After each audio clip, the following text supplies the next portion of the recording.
Southampton, NY. Daniel Berger teed off at the day's 7th group 11 strokes off the lead in nearly 5 hours before frontrunner Dustin Johnson.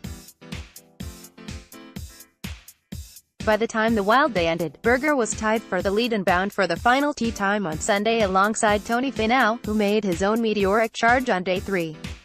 Berger birdied 3 of his first 6 holes before the winds began to dry Shinnecock Hills and added 3 more on his closing loop for a 4-under 66 to match the week's best round and vault into the lead. "It was a nice change, considering the first day I didn't make one," Berger said.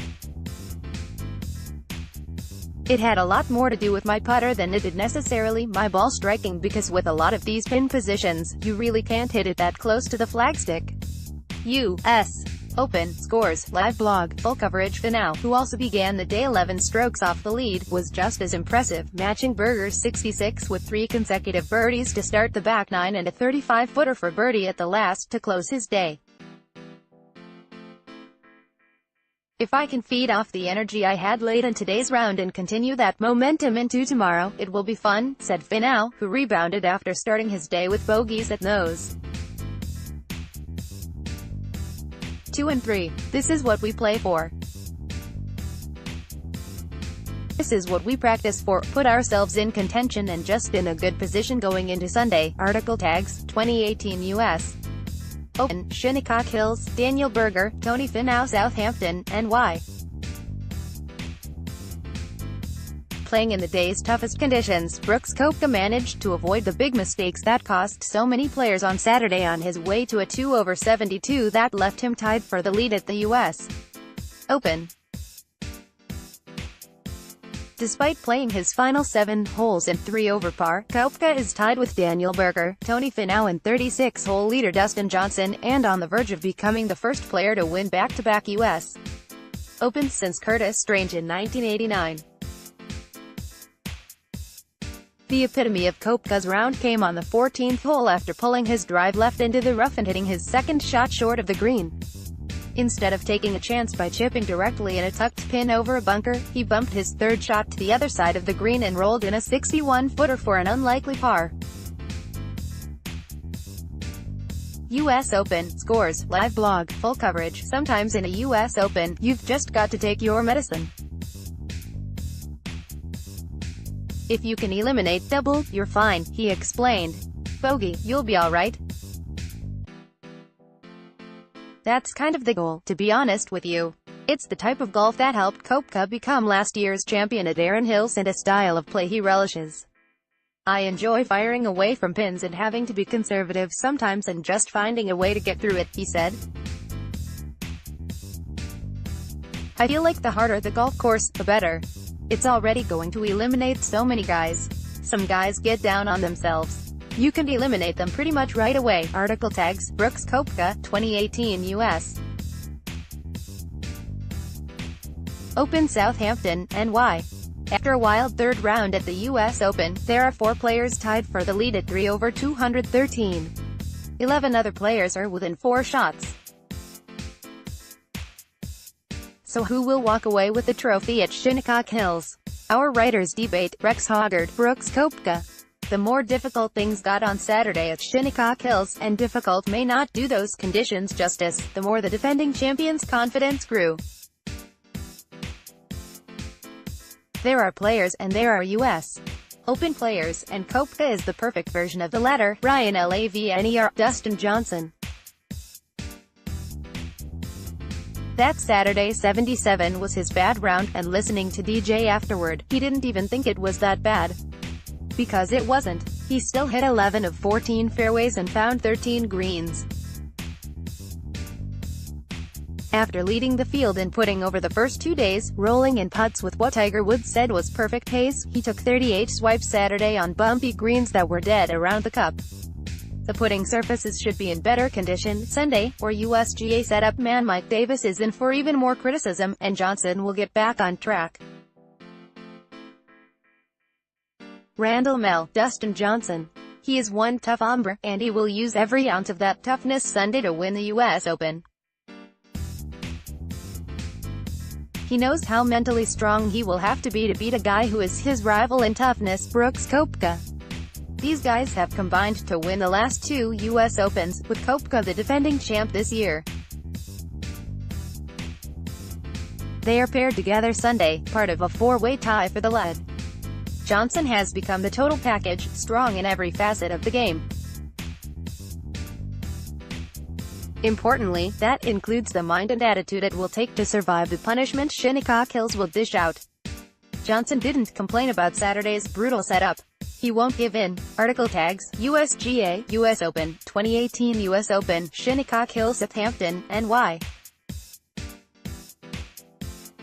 By the time Dustin Johnson finished his round at sun-baked Shinnecock Hills, only 7 women remained on the back patio of the clubhouse. As Johnson staggered toward the scoring area, the group cheered lustily and awkwardly, apparently oblivious to the carnage of the past 7 hours. "That was miserable," Johnson grumbled. "Not even the best player on the planet could survive a day of wild bounces, wicked pins and typical U.S. Open wailing." In what has become a familiar post-round scene at the year's second major, players marked all of the usual buzzwords on their U.S. Open bingo cards. Borderline.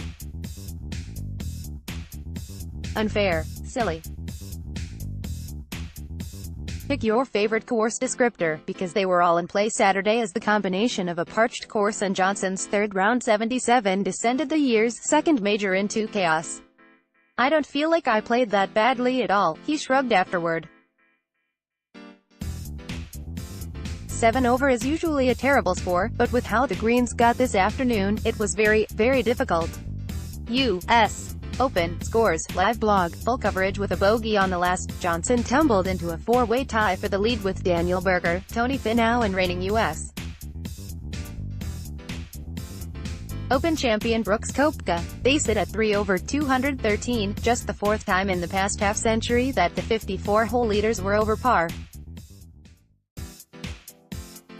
Johnson entered the third round with a 4-stroke lead. Now the Open is as wide open as ever, with 15 players that are within 4 shots. The scoring average Saturday was 75.3, lower than round 1 here and no doubt aided by the more receptive conditions in the morning. The overall damage was nowhere near as ugly as the infamous Sunday here in 2004, when the scoring average was 78.7 and no one broke par, but this day still left players searching for comparisons. "I've never seen a course change so quickly," said Justin Rose, who shot 73 despite hitting only 6 greens. Indeed, the difference between the morning and afternoon conditions were stark, as the moisture got sucked out of the greens by a warm sun and consistent 20 mph wind. Berger and Finau barely made the cut, playing their first 2 rounds in 7 over. Teeing off 5 hours before the final round, 11 shots off the lead, they each carded 66s to match the low round of the week.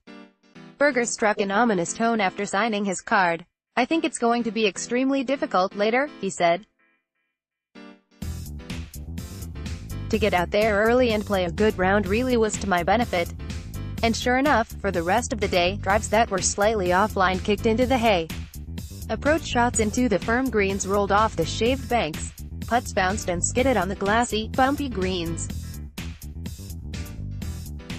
Had those 66s been shot in the afternoon, that would have been the best round of golf anyone has ever seen. Koepka said.